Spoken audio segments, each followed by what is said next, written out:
All right, everyone back from the restroom? If you're not, just type in and we'll pretend we didn't see that. All right, let's get started. Thank you everyone for coming. This is the second in our series of docs. The first one, if you weren't able to attend or heard about it after the fact, we did record, and we'd be happy to send you a link to the video recording and the slides. If you need that or want that, just go ahead and send me an email or just type a message in the chat window here, and I'll make sure that you get sent that after the presentation. So, quick outline of what we're going to be looking at today. We're going to talk about the doctoral process because many of you are very early in your doctoral studies and being proactive about coming here. Good. Will help you shave time off your degree. I'm not exaggerating. Knowing what you have to do next is a huge time saver in getting through your coursework, getting through your proposal, writing your dissertation, and finishing. The worst thing is when you get to a stage and you don't know what to do and you don't know what to ask. So by being proactive about coming and finding out what you need to do next, you're doing yourself a huge favor. And your significant others, thank you. For those of you who are typing in the chat box that you would like to get at information about the last week's session, if you could just write in your email address so I can make sure that we get you covered. I don't see any John Smiths in here right now, but it has happened where someone with the same name is at APU and we send it to the wrong stuff. So just type your email address in there and I'll make sure that gets taken care of. So we're going to start off with an overview of the doctoral process, talk about the differences between proposals and dissertations, some things about communicating with your committee, the makeup or content of the proposal. We're going to look at some sample dissertations and talk about how those can serve as models for your writing your proposals. And we'll finish with a discussion of institutional review boards and how they can come into the proposal process and how to work effectively with them. We will have plenty of time for questions, so please feel free to chime in and type a question into the chat box. I will stop periodically to ask, but if you have a burning question, please just type it in. It might take me a little bit to get to it, especially if it's coming up in another slide or two, but please, if you have a question, don't worry. I've seen just about everything before. I will not judge you. If you're really embarrassed, you can go ahead and in the menu on the right-hand side, just put your mouse over my name and select Start Private Chat, and you can send me your question privately. So no one else will know that it was you who asked the question. The worst questions are not the ones that you feel are silly or you think are basic. The worst questions are the questions that you think of but do not ask, because then you never get an answer.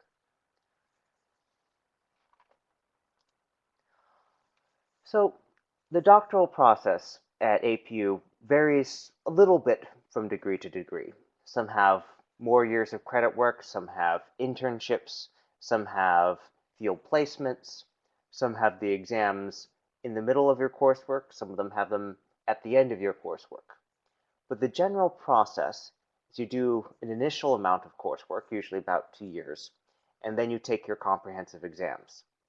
For some degrees, that's it for the coursework once you're done with comps. Great. Others, especially in education, after you've done some part of your core coursework, you will have your exams, and then you'll have classes that are designed to prepare you for the dissertation writing process in its various stages. So in education, you'll have what you call the GIP, the Guided Inquiry Project, that plays into this. So after you're done with your coursework and you create what is variously called your proposal, prospectus, GIP, and a few other things, and you might have to submit an application to the Institutional Review Board, or IRB, to get approval to do work involving human subjects. Once that's all done, you are free to research and write your dissertation. May it be faster rather than longer.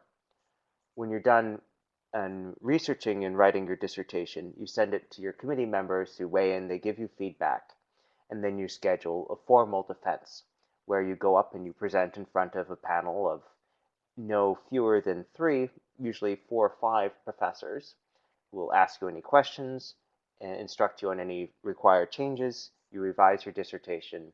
It's approved, submitted to ProQuest, published.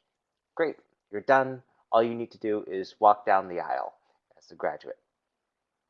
So that's the process, as in short.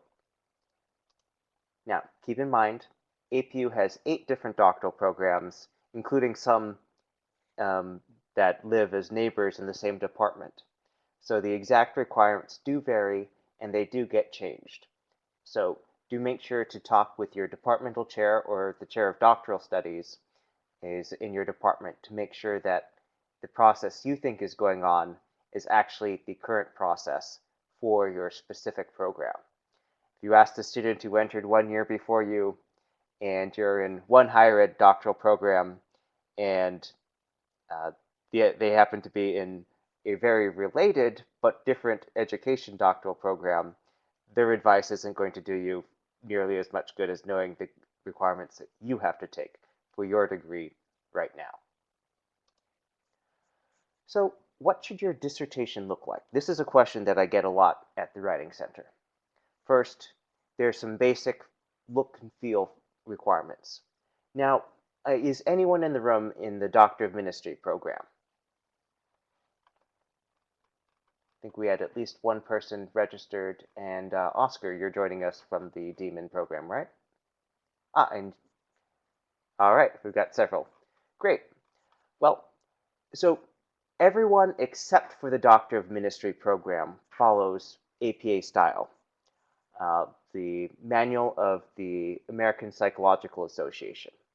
That might sound like it's just for psychologists, but social science fields all over and a number of other fields use it. At APU, the Doctor of Ministry people, if I recall correctly, are officially supposed to be using SBL, which is the style guidelines produced by the Society of Biblical Literature. It looks an awful lot like Chicago style.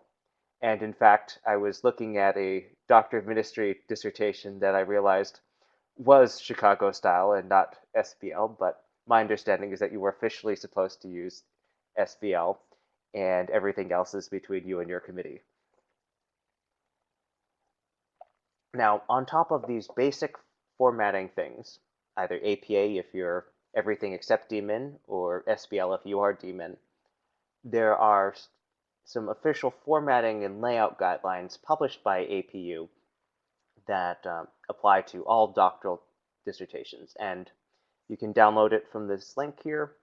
The file is available to download elsewhere during this presentation.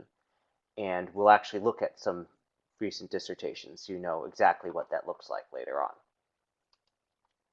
So differences between the proposal and the dissertation.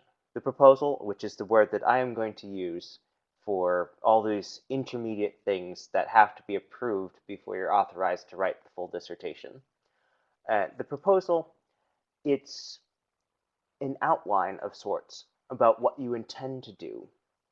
The full dissertation that you propose writing that you want your committee to approve. Now, it's a preliminary inquiry because you always will discover new things along the way that often will shape the dissertation that you write. Sometimes you discover something you weren't expecting. Sometimes you get access to things that you didn't think you would get, or you don't get access to things that you think you will. Sometimes when you're recruiting participants, you get more, and so you realize you can do something that you didn't think you'd be doing yet.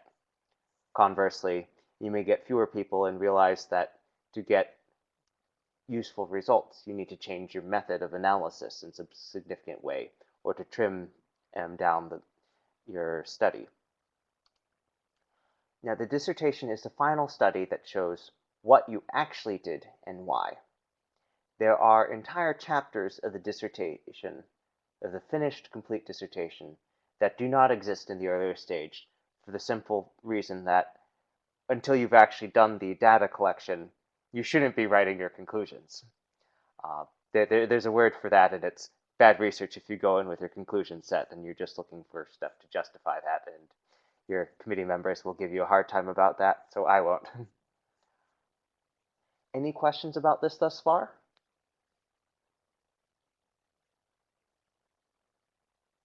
All right, we'll keep going. Now, I sometimes get people coming to my desk saying, well, I did this and it's not the same thing that I proposed. Is that a problem? And I say, no, because there is no formal review that comes in and says, oh, your proposal does not match your final dissertation. If your committee signs off on your dissertation, you are good. And you may have people asking you at your defense, well, wait, I thought you said you were going to do this, and you'll have to explain why you didn't do that, and you still need to present a well-rounded project. But it is expected that things will change. Even if you're doing a historically oriented study, you might find something new in the documents. Hopefully you find something new in the documents and you shed new light that someone who hasn't gone and done that due diligence doesn't find.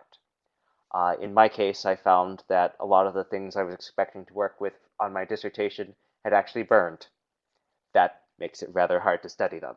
So I went and found different documents to look at. As a result, my dissertation was very different from my proposal in that I found that it was impossible to do the dissertation that I had proposed. And that's okay, because the next people coming in can read my dissertation and see, oh, I did this, I didn't do that, and here's why for both of them. So a couple rules of the road. And these are not rules in the sense of things that there will be the dissertation police coming after you. These are rules that I suggest to help have a more productive working relationship as you go through this process.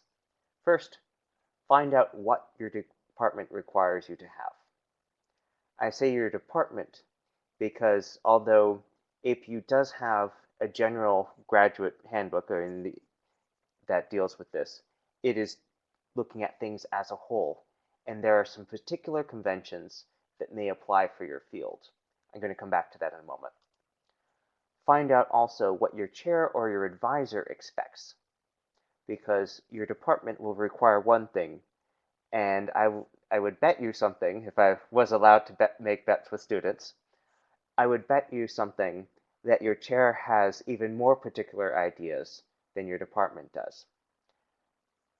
We'll also come back to that in a moment. So in addition to what your chair or advisor expects, it's very helpful to find out what they want. Now, they may expect that you will send them updates periodically. They may, for their own workload, not want updates more than every 2 weeks, every month. In some cases, if they expect you to work more or less independently and come in once a semester to meet with them, that's very helpful to know, because if they respond better to one very detailed update once a semester, and that's what it takes for you to get the feedback that you need, better that than you emailing them every week and wondering why you're not getting a response, why the responses are very short. Knowing what expectations are and knowing what people work most efficiently with you will help a great deal. And the same extends to your committee as well. Normally, your dissertation committee, who is also involved at the proposal stage, your dissertation committee will have 3 people. You have your chair, or first reader, your second reader, and your third reader. Come the defense, you may have additional people, but in terms of who you actually work with on a day-to-day, week-to-week, month-to-month basis, you have most of these interactions with your first reader / chair, and then usually a great deal as well with your second reader, and the third reader shows up when you have a complete chapter and the other people have looked at it. Something I cannot stress strongly enough is to set expectations before you start writing. Everyone has a different working style, and everyone's doctoral process is unique. Many people take the mold of their particular doctoral process, what their chair or advisor presented to them, and follow that. So your mileage may vary, but it never hurts to ask.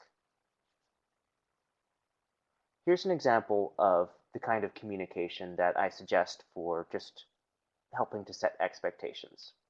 When you approach someone to be involved, tell them, I would like you to be the second reader for my dissertation. That's specifying the exact role that you're soliciting them to undertake. My chair, Dr. Z, is overseeing my research methods and study design.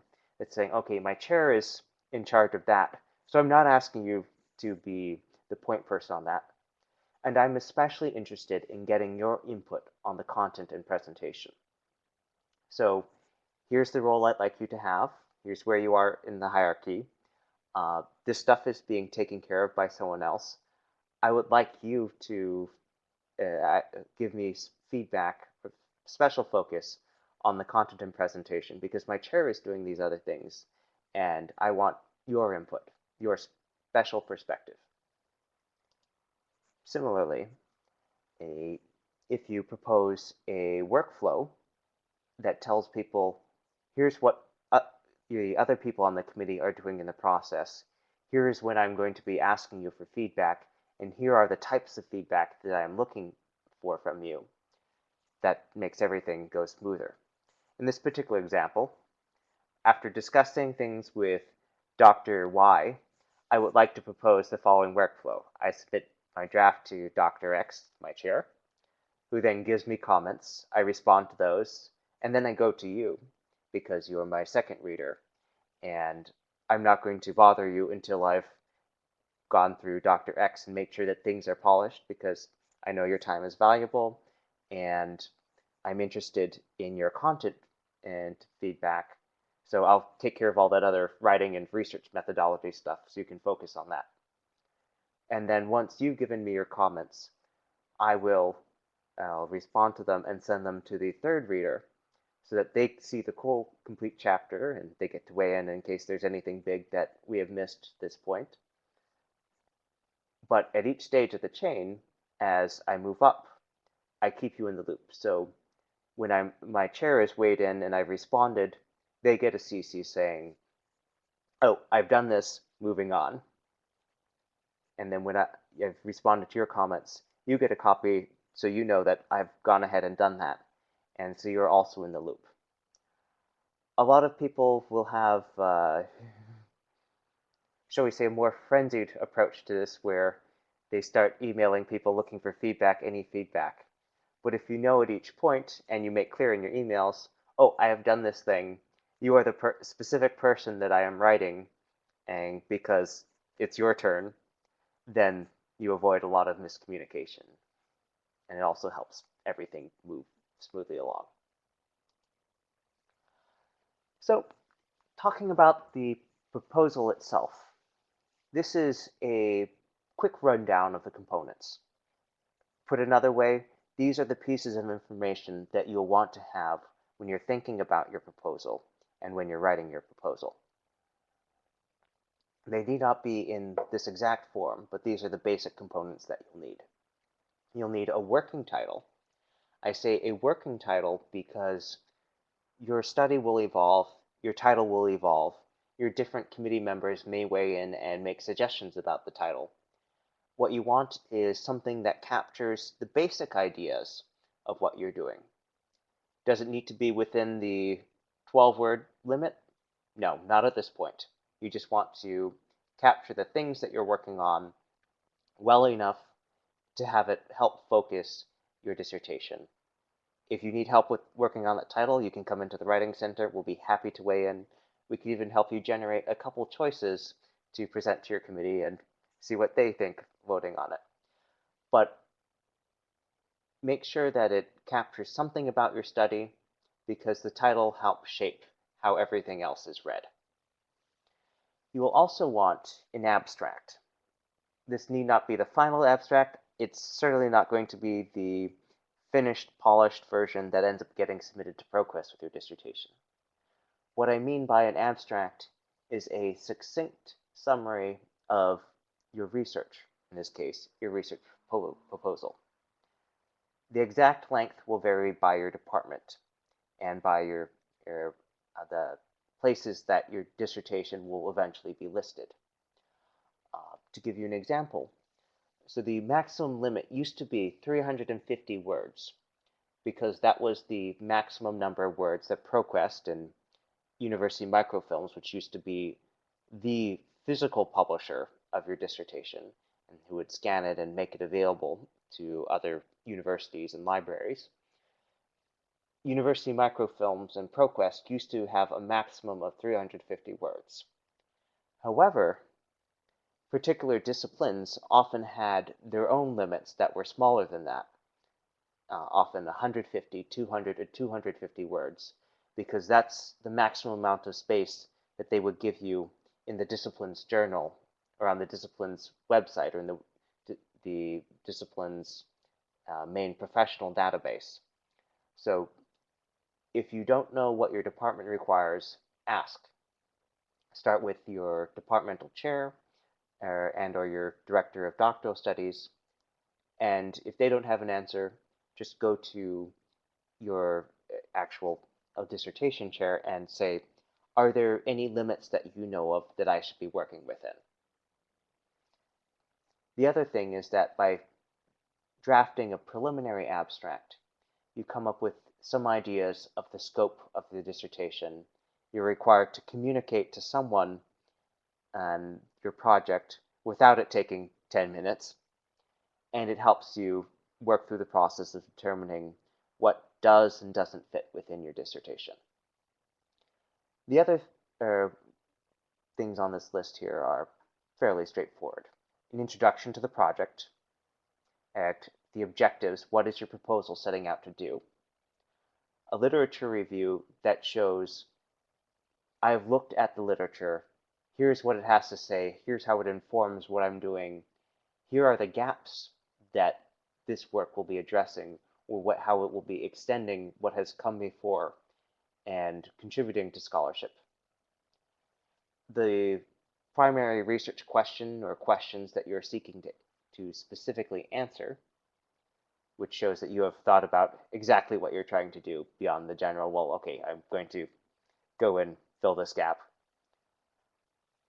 Your methods and any concerns that about the study you propose doing that might require approval, what kind of results you might get from this, and don't worry, you're not expected to predict the results, but you should have some idea, okay, well, if I get this data that I'm looking for, what will I be able to do with it, and who will be interested in those results?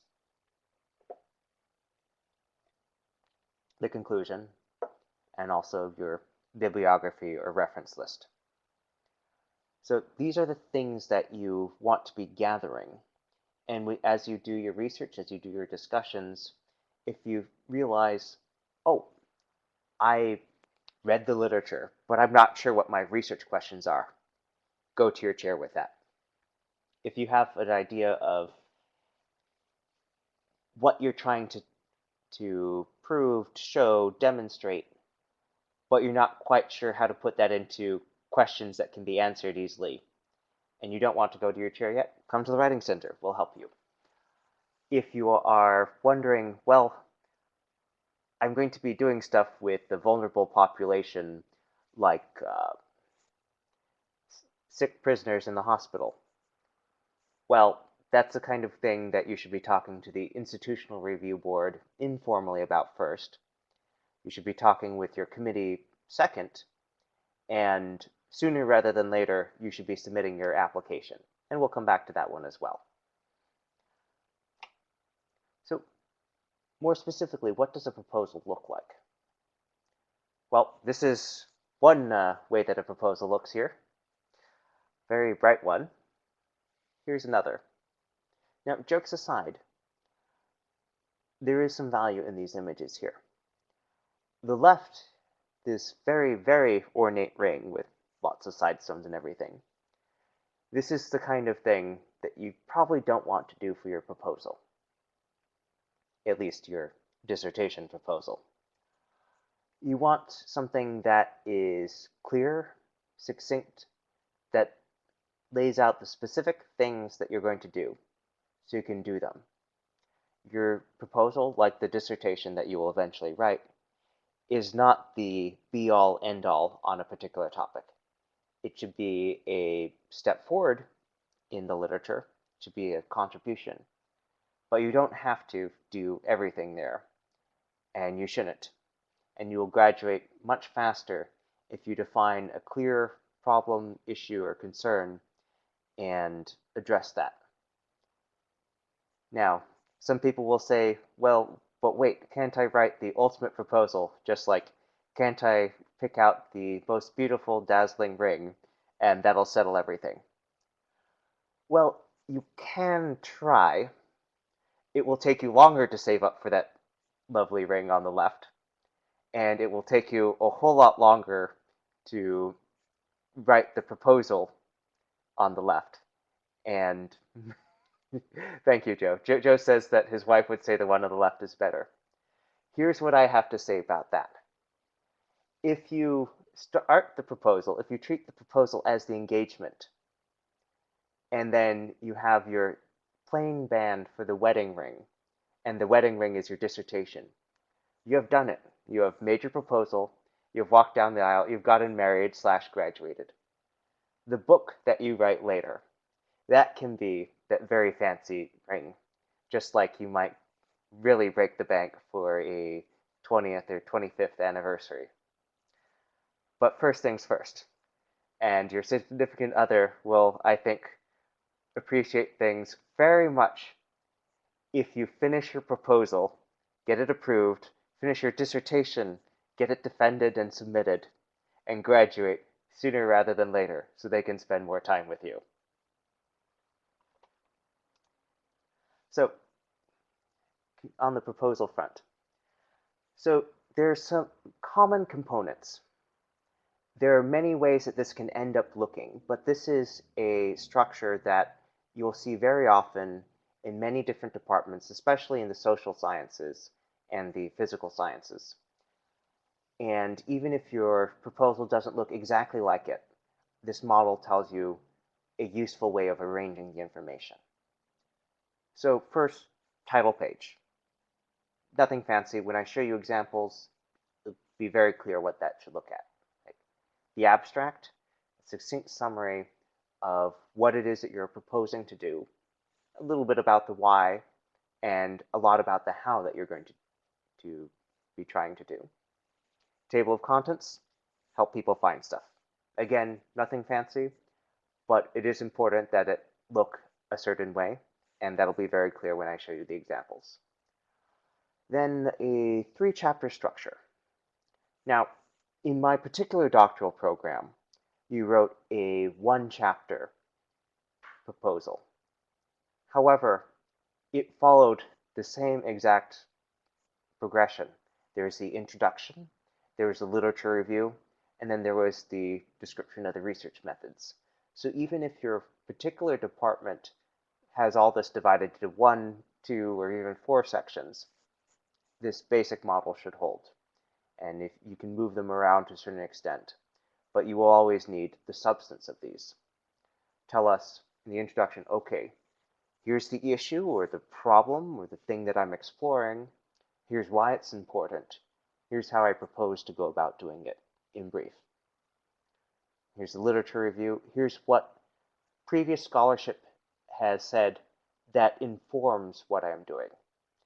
It's not an encyclopedic listing of everything that's been written on the topic. It is, here are the things that are most pertinent.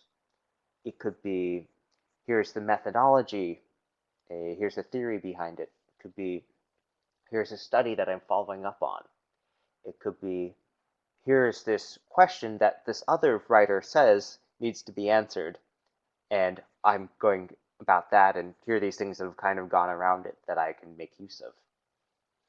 In some cases, it may be, pardon me, I am replicating this other study, and there are some things that I am changing about it, even though I'm trying to duplicate the results. You might have controls or a criticism that you're taking into account.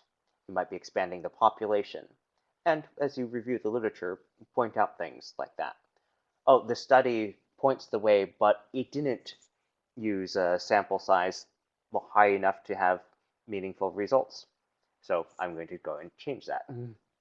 Or it did not look at this, or the data was not collected on this thing, and I'm going to go approach that differently.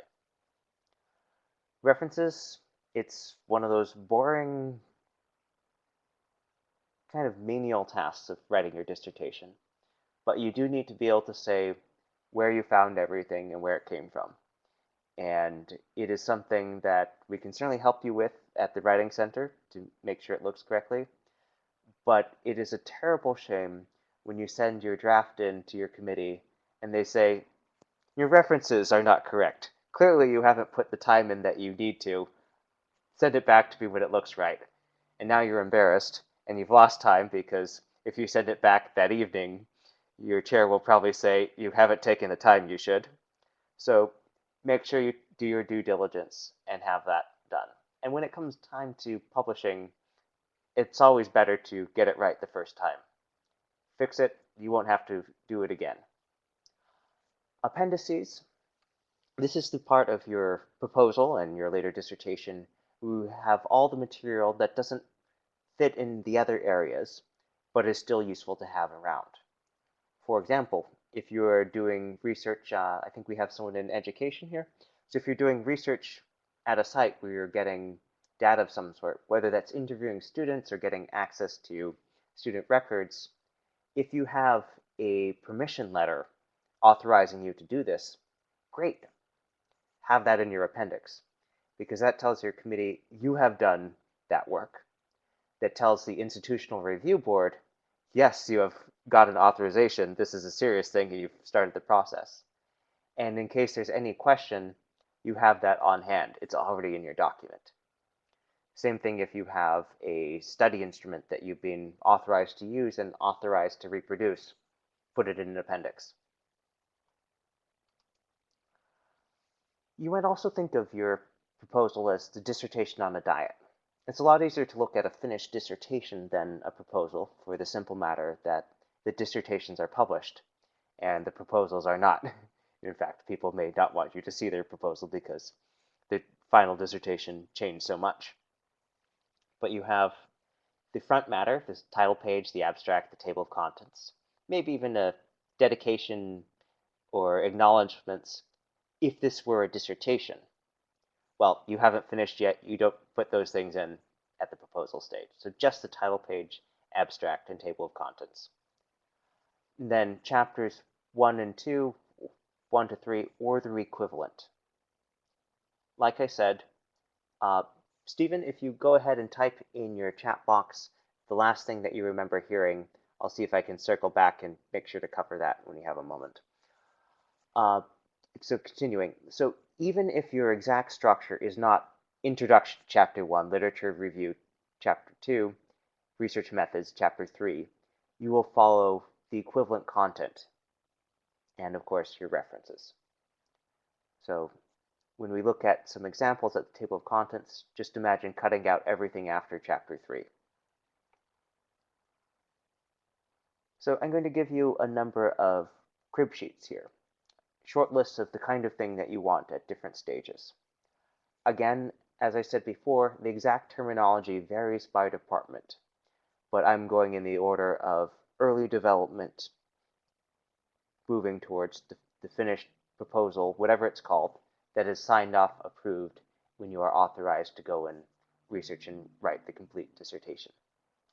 So the premise is a term that's sometimes used for a half-page or one-page version of what you want to do. You have a working title, a general problem statement, and a description of the approach for the study.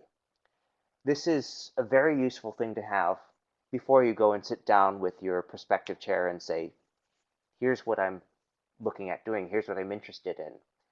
Are you willing to be my chair? Can you give me some guidance on this?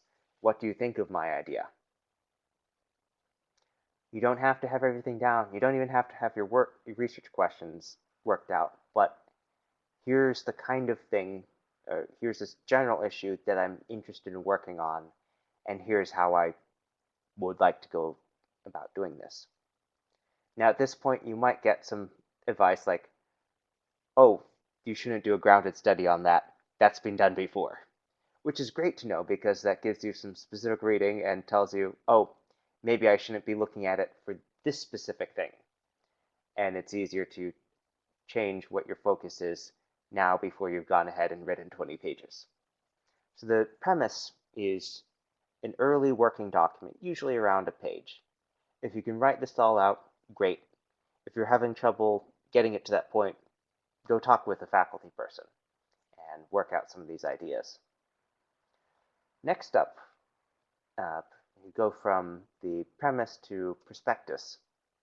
Your working title is start thinking about making it more focused. Eventually, you'll want to be 12 words or under, but just get it somewhere in the right ballpark because you're zeroing in. You should develop a problem statement. Okay, here's the issue. Here's the problem that I'm investigating, trying to solve, shed light on, etc. Here's why this is significant. Here are the stakes. If you were, to take an example from a DNP student I was working with the other day, if you're looking at improving bedside manner, well, what shows you or what suggests that this is something that is especially worth looking into? And that might be, in that case, the high cost of readmission when patients don't like what they're getting in the hospital or don't pay attention to the self-care instructions. So they leave as soon as they can, and they end up back in the hospital really fast, which has all sorts of health ramifications, all sorts of costs, and so that kind of information will go into your significance. Not everything is life and death. Hopefully, some of the subjects you're working on are not quite as dramatic and costly, but that doesn't mean they're any less important. But you want to be able to make a case for it, so start putting that evidence down. Give us the background. Is this something that's arisen from another issue? A lot of the education dissertations I look at involve No Child Left Behind, which is a piece of legislation that is still relatively recent, 2001, and yet it has had profound effects on education in the United States. So if that is really where things begin, well, start there. The framework. Now, your framework, I explain as these are things that shape how you look at your problem, the kinds of questions that you will ask, how you go about doing it, how you go about thinking about things. And sometimes it's a theory, sometimes it's a methodology. There's an old adage, everything looks like a nail to a hammer.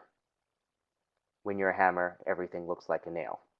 If you've got this big blunt head that's designed for pounding things in, and you can pry things out as well, walk around wanting to use the hammer, that shapes things very strongly.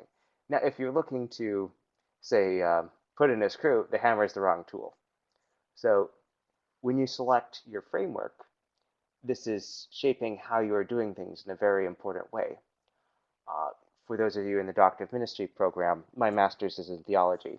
When you're doing in exegesis, what kind of background you bring into that makes a huge difference. I studied with a Hebrew Bible scholar by the name of Simon Parker, who went and looked at Assyrian vassal treaties, and then he went and looked at covenant language in the Hebrew Bible and realized, oh, this is following the exact same structure. When you know this, it has a particular added meaning. Joe had a question. Can a theory and a methodology inform your study? Or rather, can a theory and a methodology inform your study? Or is it one or the other? The answer is yes, it can be both. Often, the particular research that people are doing in the social sciences is combining things in new ways. So not just using a single theory, but extending that with things that are being proposed in another one, or using a theory with a different methodology than before. So it is certainly possible to have a framework, to have your study be informed by both a a theory and a methodology. Unless it is a particularly saturated field, I would not recommending having too many theories tied in there, at least not too many theories that are central, because that can complicate things. It's very helpful to have a hierarchy. This one is the main lens, and here are these other things that shade it. Your research questions. At this point, you should have some working research questions. Okay, you're trying to determine X, Y, and Z, which lets you start developing hypotheses as well. Well, if it ends up being X, then what next? If I get this, this means that. If I get that, it suggests this other thing. The nature of the study. So what are you trying to do? What kind of data are you looking for or trying to get, which ties into the nature. So if you are doing a phenomenological study, you're trying to get impressions on something, that suggests that interviews, for example, are a potential data source. And contrarily, if you're trying to do a phenomenological study and just figure out generally, okay, what are the impressions, that you're probably not going to be going and mining test data. That's just not the type of data that lends itself to that particular inquiry. As well as your ever-growing reference list. I do get asked sometimes, do you have to discuss all of your references in your literature review? The answer is no, but if they're on your reference list and important enough to mention there, then they probably are being brought in some way, shape, or form. And so make sure that you do not leave a gap in your literature review section because you accidentally forgot to mention something. And it might be a case where you have a point that is brought up in more than one source, so you cite more than one source there, and you just ended up citing one of them when you were doing the first pass through. I see that there's another question coming up in the box.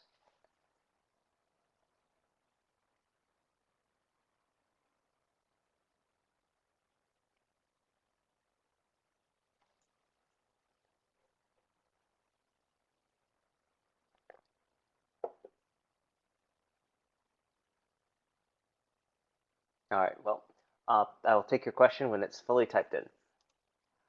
So moving into a more detailed form. Oh, there we go. So Oscar asks a question, what if my dissertation is a handbook for practitioners of a spiritual discipline? That's not a problem. It will use a slightly different chapter structure. It will use a different chapter structure most likely. But at different points, you will still need and want to show, okay, here are the things that are informing it. Here's what shapes how you do it. The relative proportions might adjust to the point that you have the material, say your research methods, not filling out a whole chapter by itself, or perhaps being combined with the literature review, or sometimes happens for this kind of thing, each individual chapter focusing on a particular theme will have its own mini literature review and miniature methods section. But we do have an example of that we'll look at in a little bit. So very good question. We'll come back to that. Okay, sorry. So chapter 1. This is just a breakdown of the major points that you will probably want to hit in the chapter. Then go, okay, here's generally what we're talking. Here's the specific problem that we're investigating. Any other background that you should know about this, leading up to, okay, here are the research questions that I have. Here's why it's important to answer it. Here's how I'm looking at things. Here are the basic assumptions that I'm making. Here are the limitations of what I'm pointing as what I want to do. And here are the delimitations of what doesn't fall within the scope of this proposal and this dissertation. This is a very important one because it lays out the things that you're not looking at that you then don't have to write about in great detail. A lot of people leave the delimitations section out, and then they're surprised when their committee wants them to write a much, much longer chapter 2. So please make sure to think about that one and put it in writing, even if it doesn't end up in your final dissertation.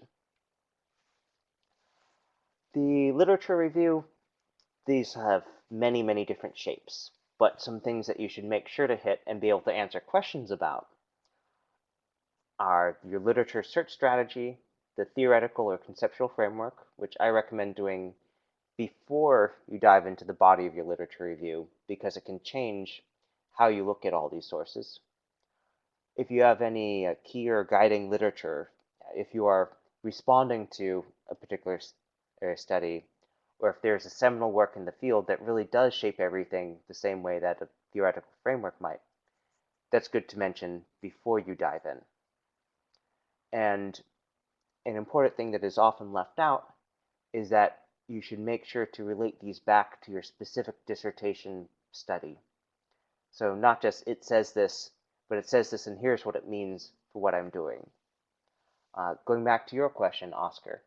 So if you're developing a handbook for practitioners of a spiritual discipline, and you are mentioning some study that has looked into the observed effects of a practice, well, it's not just saying, okay, this has been done, but this has been found, and here's how it informs this other thing, which could be I am proposing or recommend doing this thing because here are these benefits suggested by this other thing. Chapter 3 looks very busy. It's actually one of the easiest chapters to write once you've figured out what you're doing, because you just go through step by step and say, okay, here are my research questions. Here's my general methodology. Here are the people that I'm working with. Here's what I'm collecting from them. Here's what I'm doing to keep there from being problems, and so on and so forth. It looks like a lot of things, but it's actually much more granular because you're just spelling out specifically what you are proposing to do. Now, for those of you who are not dealing with things that require collecting data on or from people, great, this will be a much easier thing. It might even not be a complete chapter, but the basic concept holds true. Question from Dan about which chapter do I think should be written first? I think the best starting point is the literature review. I think what you should write first, though, is the abstract, or your first draft abstract, because that helps you figure out what things you are going to be focusing on. And then as you do the research for the literature review, this will help guide you to particular sources and help you glean what things you are looking for in those sources. Once you have a draft of Chapter 2, start sketching out Chapter 3, and then write your complete Chapter 1. Why? Because if you haven't figured out what kind of research you're doing and what gap you're filling, Chapter 1, you'll just be endlessly rewriting that and having to go back each time you change the other ones. But if you have a basic idea of the literature review, because you've done the research and you've sketched out what you want to use that to inform your research methods, now you can go back and write the real Chapter 1. Go back and make sure that Chapter 2 is focused on what you've now been able to work out is what you're actually doing, and then make sure that Chapter 3 is sketched out with the rest. So Stephen asked a question, so do all the chapters have to be written in a particular order, or is this just a recommended order to make it easier? I'm giving you my recommended order to make it easier. My experience working with a lot of students on dissertations is that if you write the things that get more or less set in stone first, you make your life much easier. If you write the things that are highly dependent on other stuff, like writing your introduction first, and then you have to go change it when your Chapter 2 changes, as in your Chapter 3 changes as you end up writing them, then you just make a whole lot more work for yourself. You do want to get the basic ideas that go into chapter 1 and starting to work out, which is why I say write a draft abstract first. It's also much easier when you have the abstract to get feedback on that before you start writing the other things, and to write out a basic outline and show that to your committee first. Because if they say, oh, you should rearrange this, you should change this out, if you've just planned out the outline, that's a whole lot less work to do to alter than if you have a complete chapter and 50 or so pages. So before we look at the IRB stuff, I wanted to show you a couple examples from dissertations. And since we have a variety of people here with us today, let's see, do we have a DNP in the room? Is there a nurse practitioner in training present? Excellent. All right, we will start with a DNP dissertation. So you'll notice a number of commonalities here. So here's our cover page. Here are a couple pages put in by ProQuest when it's published. Here's the signature page. Don't worry about the signature page. That will come after your defense. Really, where we're interested in is starting with this abstract here. Now, I mentioned that the length of the abstract varies by discipline. The various samples that I looked at for today's workshop ranged in length from about 120 to 340 words, and they're fairly consistent across the discipline. So if you look at a recent dissertation in your field, especially one from APU, you will have a starting point for what kind of length is expected, and then make sure to speak with your advisor to make sure they agree with you on that. So what this abstract does is it starts out with this very general introduction here. Okay, obesity is epidemic in the United States. We now know that you are talking about obesity. Approximately 1/3 of American children and adolescents are overweight or obese. Okay, this is giving a sense of the problem. And then it continues to get more and more specific, leading into here is what this is doing. It's a pilot study. It's taking place over this period of time, and it's looking at these specific things. And this is a great way to go. Start out general, give us the larger issue, and then zero on the exact things that you're doing. Table of contents, you'll see that every other dissertation follows this basic look. Why? Because this is what is mandated in that handbook that I mentioned earlier. This particular dissertation, you'll see, follows a structure much like the one we're just discussing. It has an introductory chapter, followed by a literature review chapter, that has as one of its first sections the theoretical framework, followed by more specific sections. Chapter 3 is the methods, and Chapter 4 is results. Chapter 5 is discussion. So this is a model that you'll see for almost every DNP and most research in the social sciences. Not all, but most. And you'll see, looking here, it has particular margins. It's all using Times New Roman. Page numbers go in a certain place. This look and feel is a combination of the specific requirements in the APU handbook and APA style. If you have any questions about those, come to the Writing Center and we can help you out with that. Also, if you watch our video from the previous presentation, we touched on some of that. So that was DNP. Who wants their program's dissertation shown next? Well, since everyone rushed there, I think we're going to go with DMin. Oscar.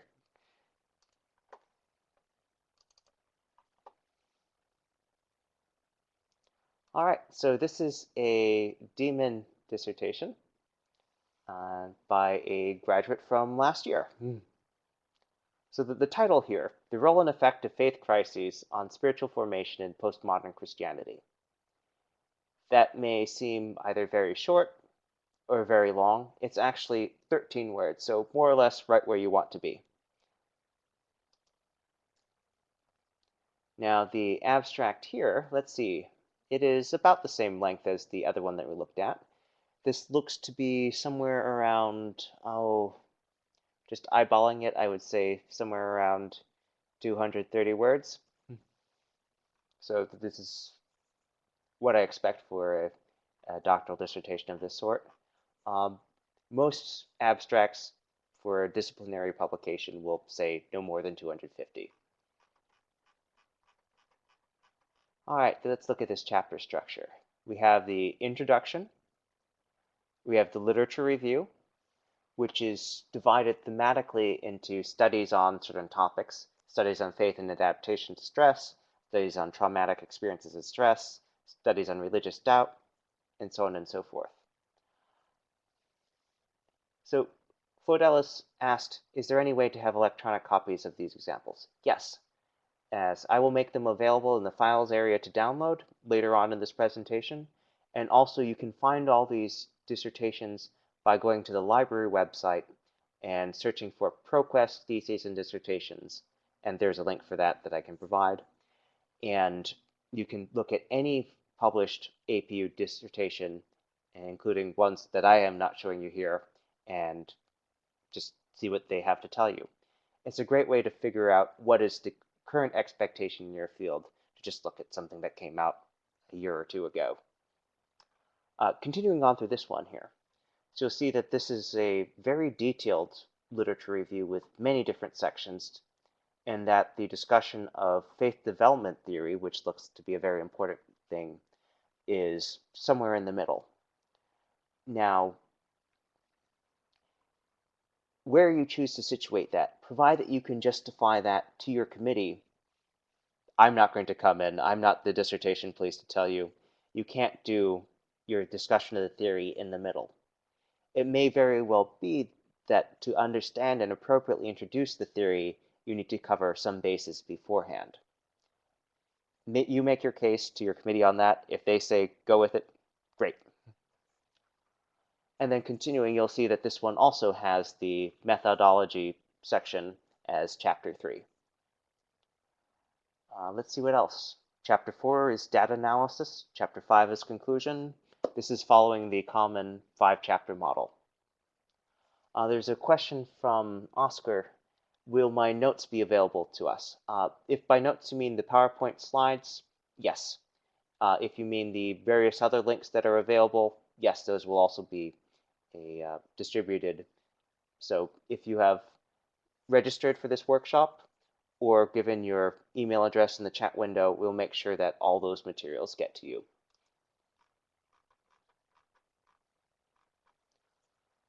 Something I want to point out in this particular dissertation, if you look at the appendices here, this is down underneath the bibliography, you'll see that it gives you the questions used in the study, ethnographic descriptions, some other invitation, and it does have the invitation letter to participate and the informed consent form. These are materials that if you are doing work with human subjects, and it appears that this study did, that you will need to present to the institutional review board. All right, so if you get them, put them in your draft. That way you'll see it, your professors will see it, and when you submit your proposal to the IRB, you will have it all handy and ready. All in one place is very helpful. Do we have any psychology students in the room for this workshop? Or any education students? Okay, well, education it'll be. Now I don't know which particular education this one is offhand, but let's find out. Less of the higher education, more of the secondary school on this one. Now this is a exceptionally long title. This is one that I'm actually surprised got approved, but it got approved, so the student has graduated and they're out in the world, so good for them. I would recommend keeping your titles closer to the official 12-word limit. That is a limit from APA style, because you don't want to have someone in the process say, stop, we can't accept this, because your title is too long and you're going to miss the graduation deadline. That would be terrible to have happen. So when you get to making your title final, make sure it's reasonably short. So let's look at this abstract. You know what? This is almost exactly the same length as the last one we looked at. So in case you're wondering what's going on here, let's find out. Sorry. Dan is reporting you can't see anything on screen. Is anyone else having trouble seeing this document?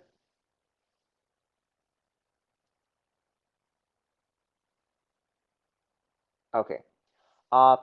Dan, you might try exiting and re-entering the room. Sometimes Connect will freeze, and just rejoining it will get you back in sync with us. And you'll be able to see anything you might miss on the video. All right, so this abstract is about the same length as those we've been looking at. And let's look at this chapter structure.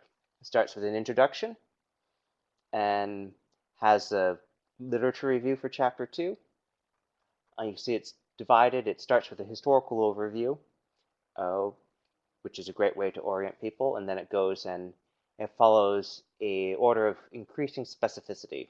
So it starts with history of mathematics organizations in the United States, narrows down to California, narrows down to Algebra 1, and then goes into tests on Algebra 1. So this follows a nice logical order of getting more specific. It's a great way to organize things. And you'll note that chapter 2 here ends with a research gap section saying, okay, so now that I've told you all those other things, here's the gap that exists in the literature that I'm going to address. And then you move on to chapter 3, okay, here's the methodology, here's how I'm going to address that gap that I told you about.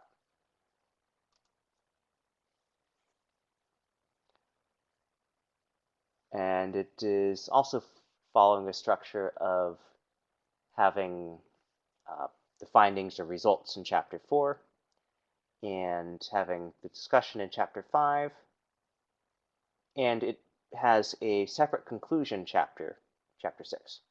This is one of the common variations where you just, when you have an awful lot to do, you separate your takeaway things into an entirely separate conclusion section, and you have your discussion of the results, or the findings, in a chapter by itself.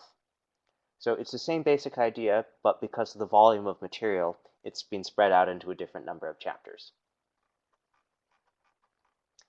And if we look at the appendices here, they've given us a great deal of information here, including materials related to the interviews they did, focus groups, even the flyer that they used to advertise this.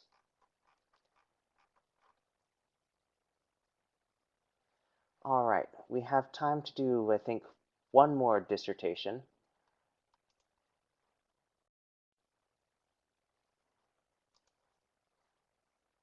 Let's see what we have. Let's do a psychology dissertation.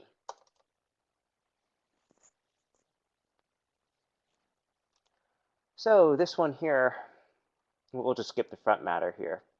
Introduction, literature review, discussion and conclusion. Well, this is actually a very short and succinct dissertation, and you'll note that the overall number of pages is much shorter. It's only 109 pages before we start getting into the appendices. So this is definitely on the shorter side. And if you look at the body of the dissertation, it's in the literature review. So I would guess from looking at this that this study did not involve any clinical work. We can go look at the abstract and the title if you like to confirm that. But there are many different topics and types of topics and approaches. If this is what you're doing, if you are doing essentially a literature review as the dissertation, which is very common in many education fields, you can end up with a structure like this. You do need to get it approved by your committee, but again, there's no dissertation police that is going to come and tell you you need to have 5 chapters. If there's a clear rationale for having 3, good. I don't recommend going below 3, but it can be a perfectly fine dissertation. And in fact, if we look at the abstract page here, this was a literature review. And it has a much shorter abstract because what it is bringing together is this particular collection and literature on a specific issue. All right, we have enough time to look at some of the IRB stuff and then to take questions. So if you have anything you've been sitting on that you want to ask, go ahead and type it in. If you have something that you really want to ask but you don't want everyone else to see, just send me a private message.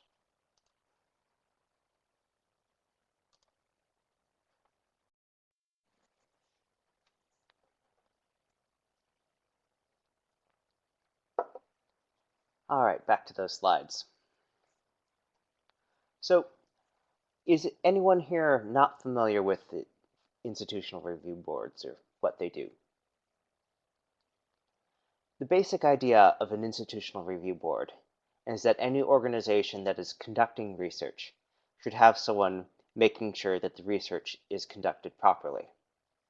Now, there are some situations where there's not really a great concern. If you are working exclusively with material that has already been published, for example, with appropriate controls on that, then you will have a very easy and fast time with the institutional review board. If you're working with human subjects or data on or from them that has not been publicly published or made available, working with animals, then you may have some approval processes that you need to go through.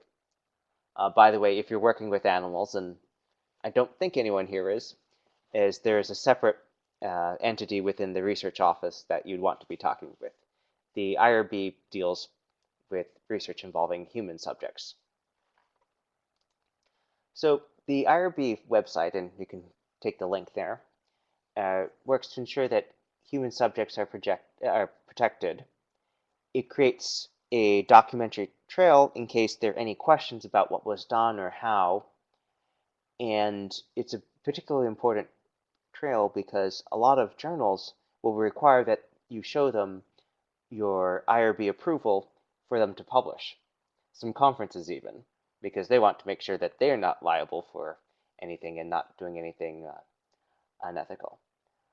Now, what sometimes gets people in a chicken and egg situation is that many organizations will require some sort of IRB approval before they grant you approval to do research. So if you need approval from the organization and your IRB tells you, well, you need approval for us to give you approval, then it may sound like you're stuck.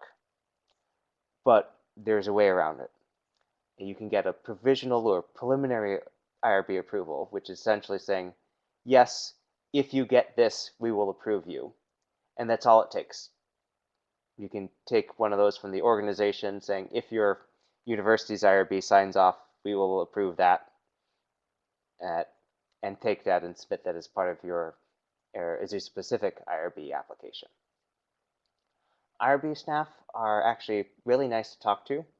You can even call them on the phone, send them an email, and the important thing is start sooner rather than later because just the process of getting the paperwork together usually takes longer than you think.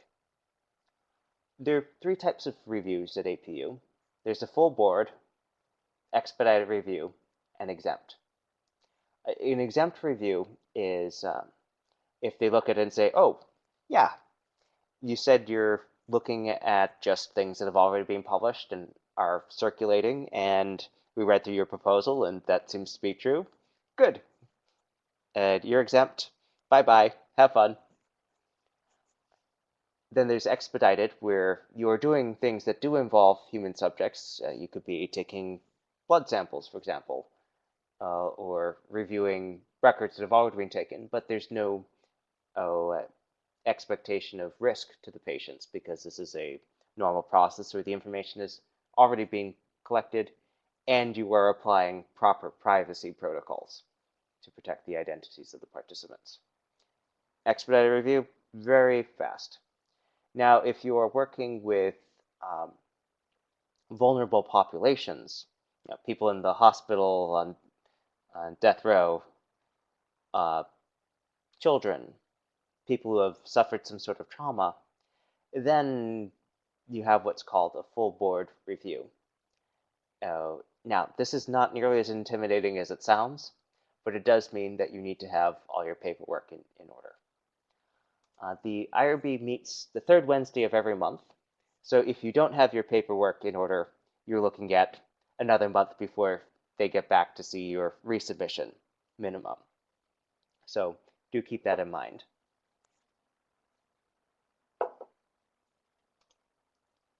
Do also know that the people in the IRB want you to succeed.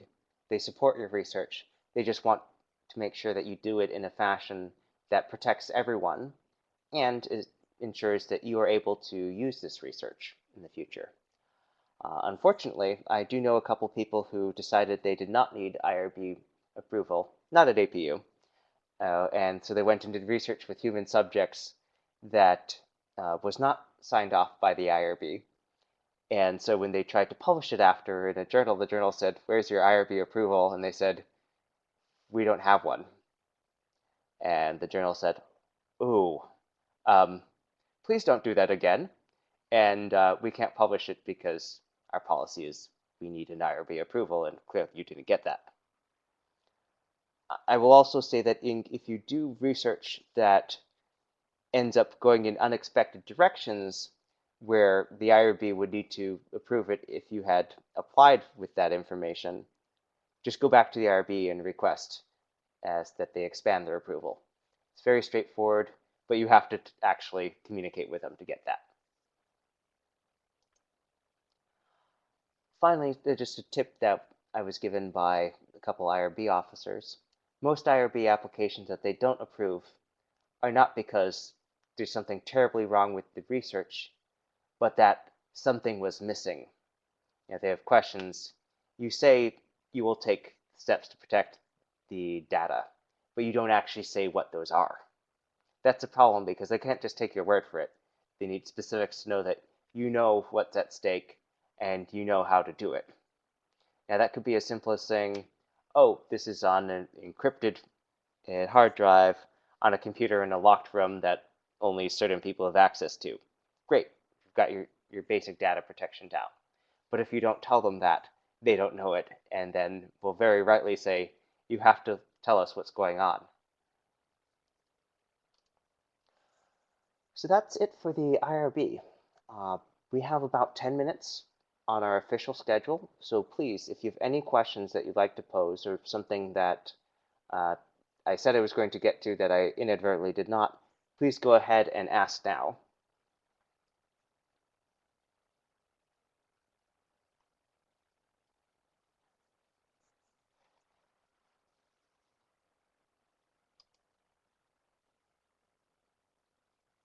Yes. Rebecca Cantor, who is the director of our writing center at APU, has reminded us all that you should make sure to take our graduate writing workshop, Schedule Writing into Your Busy Life. It's a great workshop, and it helps you find those little bits that all add up over time and get you out the door sooner rather than later. Same time next week.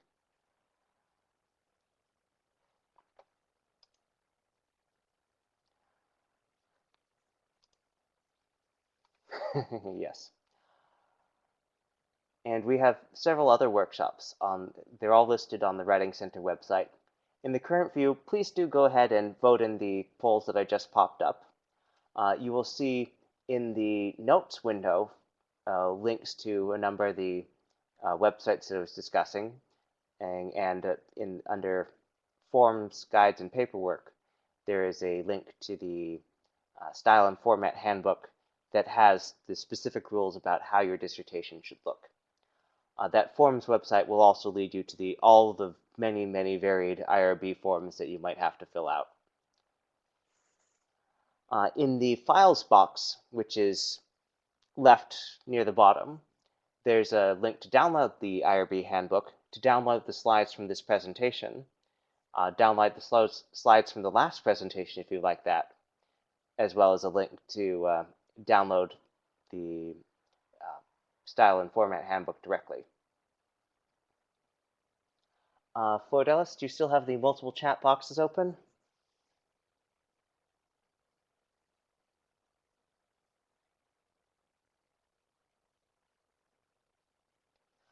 You should be able to click them and drag them out of the way.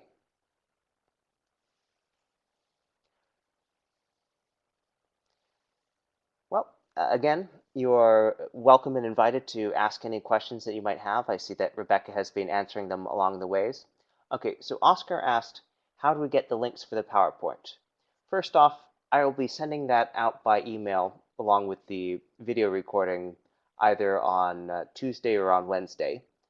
And if you want to download it right away, just to the left of the chat window, there's a little box called Files that has 4 different files in it. If you select that, a particular file, you can then click Download Files and grab a copy right now, including a copy of the last presentation slides, in case you missed it and want to see what was going on.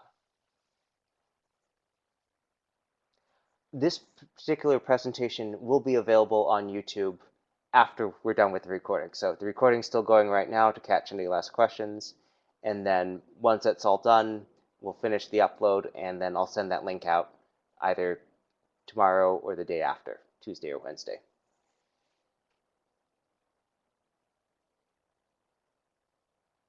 Oh, and please be sure to tell your friends and classmates if you enjoyed this presentation, found it helpful, tell them to come to our other series. You can certainly forward them a link to the video, send them the slides if you want. And if you think it's a useful resource, mention it to the other people in your department. And also, if there is a workshop, you look at our schedule and you say, this is great, I did that, but there's a workshop that we don't have that you think would be very helpful, go ahead and send us an email. We like to offer workshops that people want, that people need, that people are interested in going to. So if there's something that you think would be really helpful to you, let us know, and we'll look at programming that in the next round.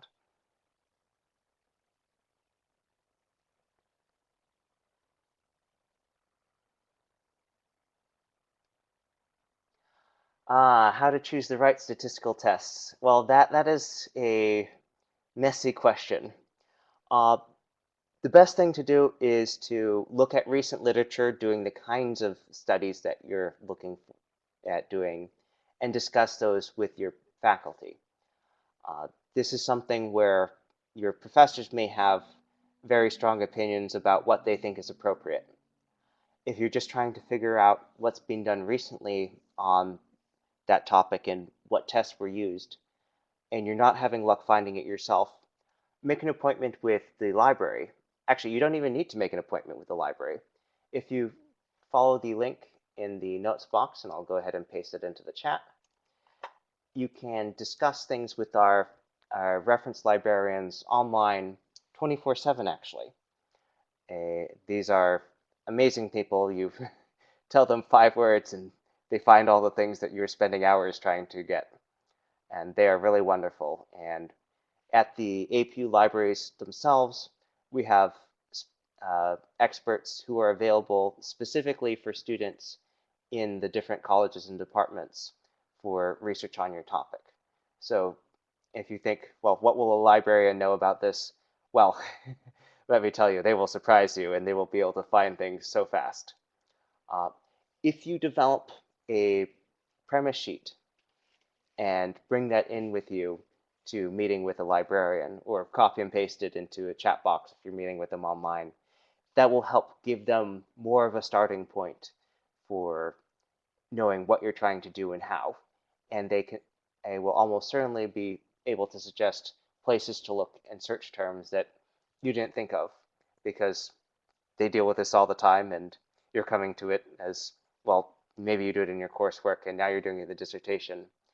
But when you do it full time, well, they become quite an expert.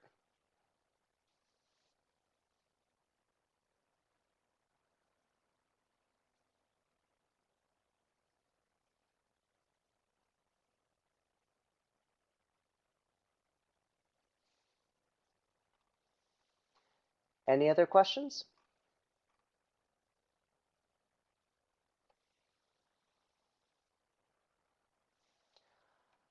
And Stephen, you remarked earlier about if you'll get this information when you enter a doctoral program. Well, the general direction that programs are moving right now is to give you more information at the start. The downside being that it usually arrives in the form of here's a big book or here's a website, and just read that and everything will be clear. And that's a lot of information to go through while you're trying to find the classrooms and remember people's names because you just met them and started classes and everything. So the general ideas should carry over. Most doctoral programs have historically operated on the, shall we say, the idea that you will learn naturally just by being socialized in the program. And one of the reasons that we offer these workshops is this works well in theory, and sometimes theory and practice diverge. You will not harm yourself by knowing how the system works and asking questions sooner rather than later. I hope that your program will guide you through. If it doesn't guide you through in such detail, don't be afraid to go out and look for it and ask questions.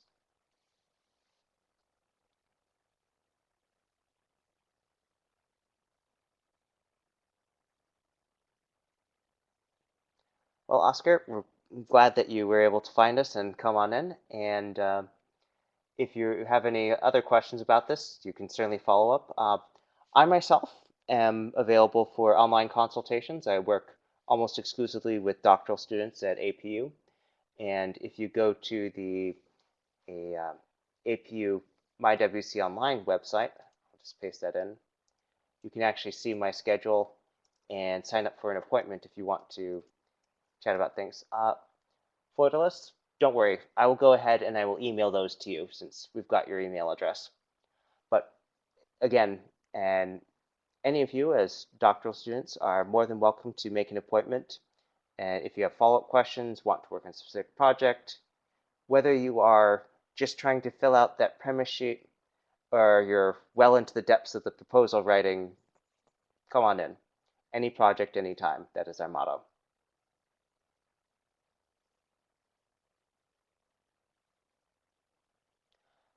All right, well, we are wrapping things up. It's about to hit 9:30.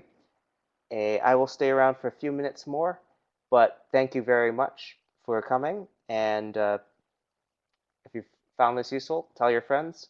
I will again go ahead and send out all the materials we discussed, the slides, the link to the video, as well as the links to the previous presentation in the series. Sorry, Stephen, I'm missing a little bit of context there. So what was that about getting ready, being a master's student, getting ready to enter? Oh, if your question was about being able to come and make an appointment with me, uh, space permitting, you are welcome to do so. I am available to doctoral students first. So all I would ask is that you go ahead and send an email to the Writing Center asking so that they know that you are making the request and someone doesn't go look and say, wait, why is this master's student signed up for there? Provided that everyone's in the loop, it's not a problem when we have capacity. But we do have many other staff members at the Writing Center as well. So if I'm not available and you just have a general writing question and or have a paper you'd like to look at, you're more than welcome to see them as well.